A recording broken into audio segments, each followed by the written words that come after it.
I had planned it days earlier when I stole pills from my parents' home. I brought the pills back to my college housing and waited. It was at a college party when I decided it was time.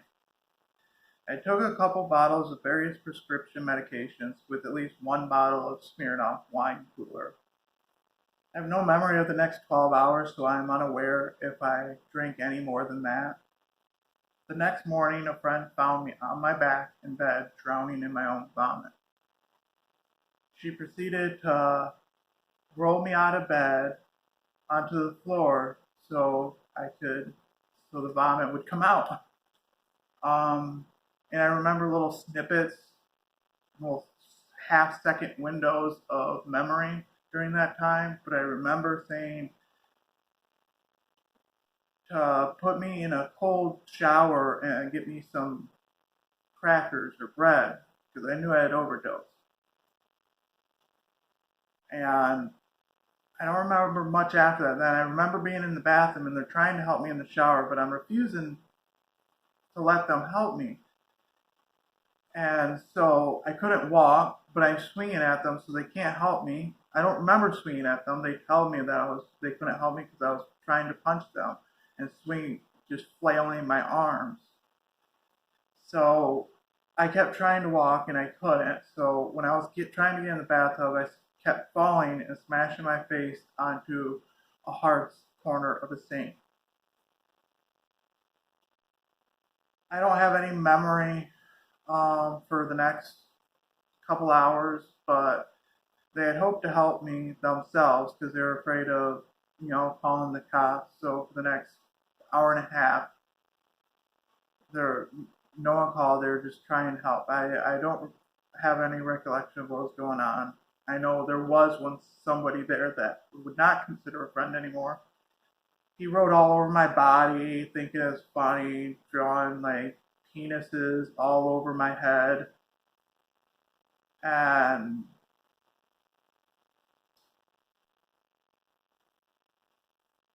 they ended up calling the campus safety who called the cops. The cops came.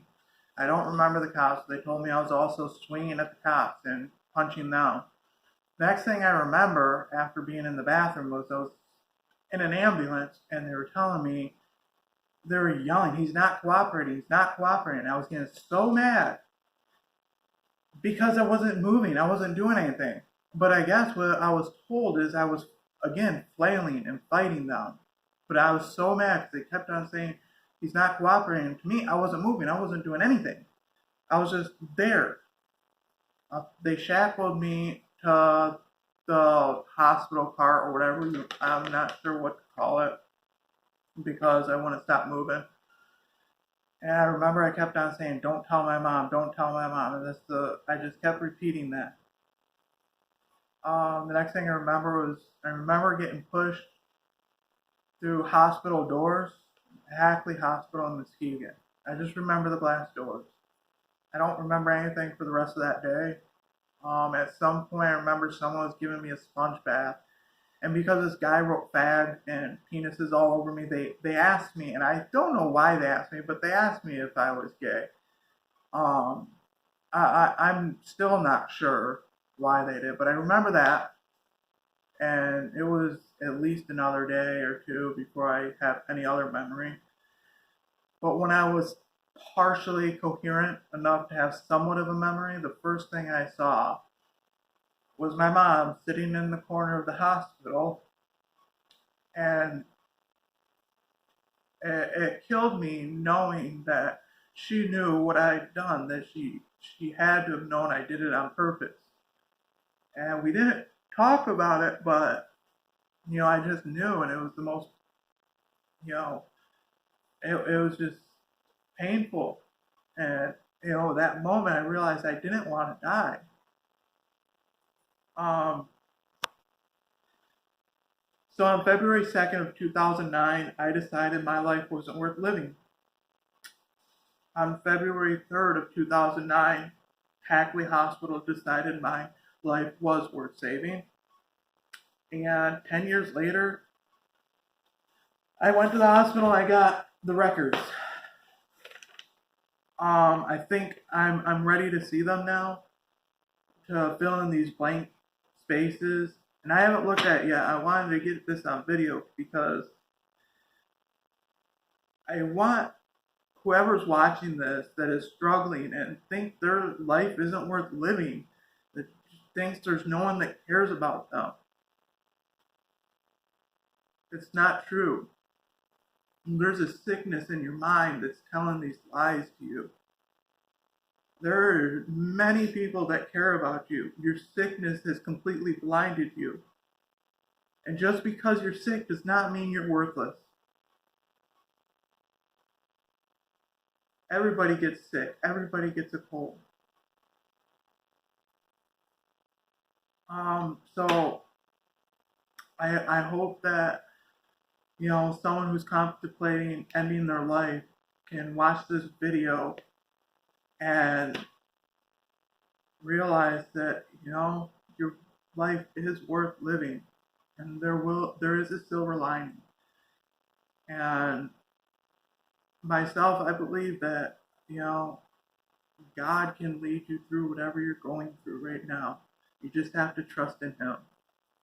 He led me through it, and today I can't even fathom why I would choose to end my life. It makes no sense to me. So I'm going to open this now. I don't know what I'm going to see in here. So, history of doctor was Charles J. Zickes. I was age 19. Let's see if there was a time on here. It says history of present illness. The patient is a 19-year-old student at Baker's College. No other address on him. He was found down by the Baker students. He apparently had been down a while because someone had taken the trouble to draw a male penis on his neck. He also was bumped in the head a fair amount. Forehead is swollen. In any event, on a hunch, an excellent hunch, Dr. Kathy Campen got a carbamazepine level and it was high. The rest of the labs were negative. He is being admitted for carbamazepine overdose. He is mildly obtunded now, will not speak. I don't know. He has an NG tube and he has gotten one dose of 50 grams of activated charcoal. Medications, the medicine I had taken that they had found in my system, I know there was more that apparently they didn't find, but it was an anti-seizure medicine. So it's saying here, I do not know if he has a seizure history or if they were his or whomever's. Habits says unknown. He obviously does anticonvulsant medication. Physical examination. An obtunded male who does not open his eyes, but I open them up with a flashlight. He kind of pays attention. He tries to talk, but he really cannot. Vital signs. He is afebrile. I don't know. His pulse is 104, respiration is 14, blood pressure 131/87. He is warm, dry, well-nourished, alert, and oriented ×3. Head is atraumatic, normal, cephalic, pupils equal and reactive, extravascular movements intact, lungs are clear, heart is regular, abdomen is soft, non-tender, extremities no plumbing, cyanosis or edema. He has abrasions on his ventral portion of his lower extremities. He has the head. He has abrasions more over the left side, and there's no ecchymosis to the eyes. There's no I'm just gonna kind of go over this. Impression is number 1, drug overdose. Number 2, questionable suicide attempt. Number 3, assault. 4 appears from different ages of scars on his forearms. He may have a history of self-mutilation, but that is entirely speculative right now. Plan will consult psychiatry. 2 will obtain ABGs. 3, right now I'll put him in the intensive care unit and give him fluids.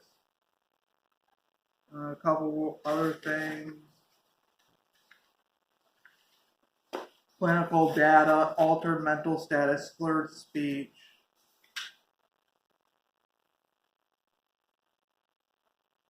The exam is degraded by patient motion artifact. Allowing for this, the study demonstrates no evidence for acute intracranial hemorrhage.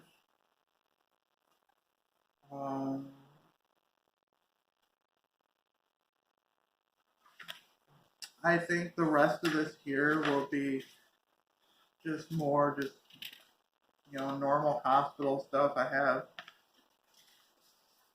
this here, which,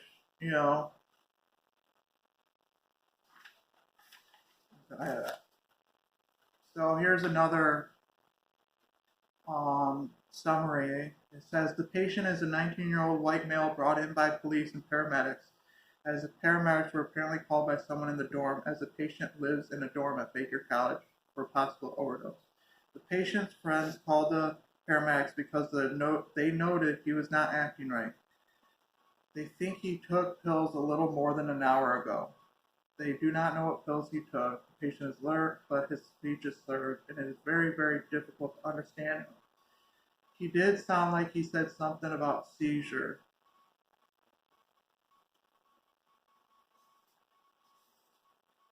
We were unable, review of systems, we are unable to do as the patient is here by himself and he has speech that is so slurred that it is unintelligible.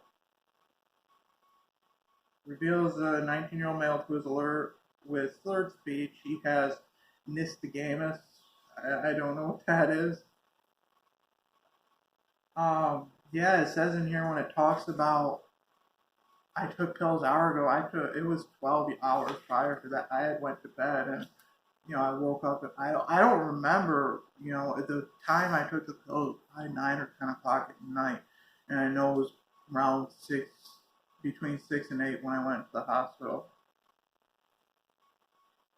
I'm just gonna kind of curse over this.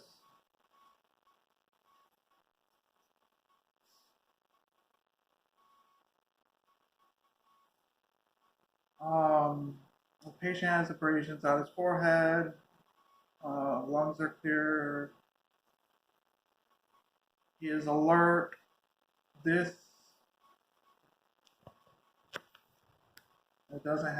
is at 4:30 p.m. by about 10 hours after I was admitted. Says I am alert. He tries to answer his questions, but his speech is very slurred. He is moving all extremities equally. He does follow directions. The left side of his neck, someone had written in red marker, fag, and he has a penis drawn on his chest. I do not see any other rashes.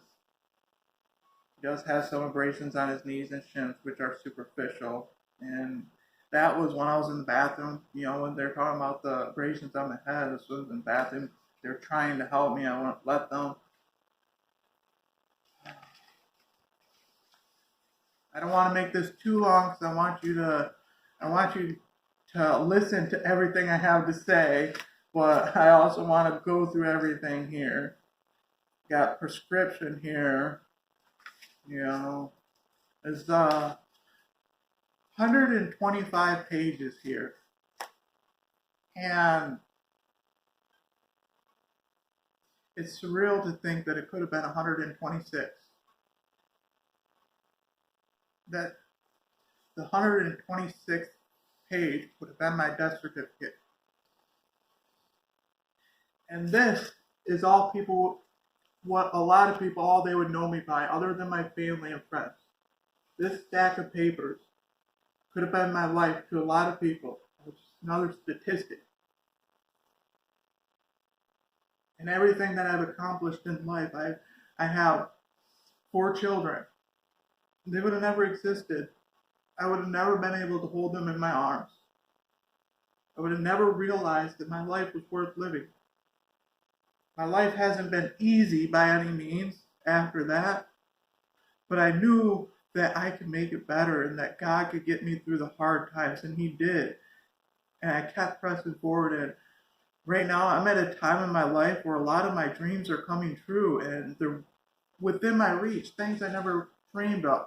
I'm in the process of possibly opening a food truck in the near future. I've got a really good job.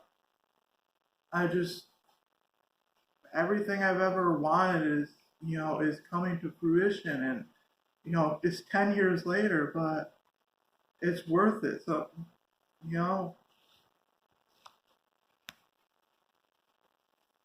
so I'm gonna keep going through this, see if there's anything else here. I think it's just basic stuff. Like I asked for all of it, and they definitely gave all of it to me.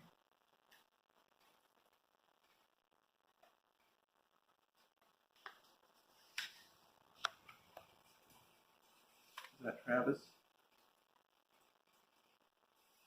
Um, and there's activity sheet. Says I appear to be sleeping. Turn to side.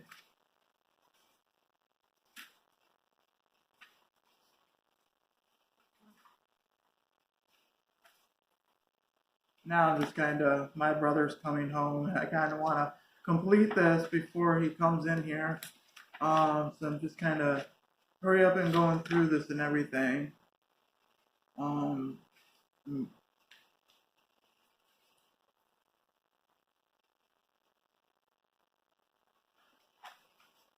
I'm just going to wrap this up. I just want to say I've watched videos of people who jumped off the Golden Gate Bridge and survived. And they've said the moment they went through the air, they regretted what they did. And they knew it was going to be too late. And there was a point I knew it was going to be too late. The nurse told me, had I arrived 10 minutes later, there's no way I would have survived. And to me, 10 minutes, that means I shouldn't have survived. And the only thing that has me here today is God. And I know that I was saved for a purpose. God didn't just give up on me. I have an idea what that purpose is, but I'm still trying to find it. I don't need to find it today. I don't need to know it right now.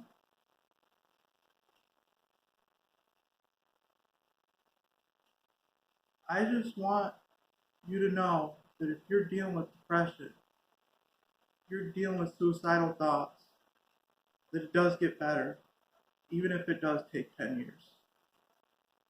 Stop it.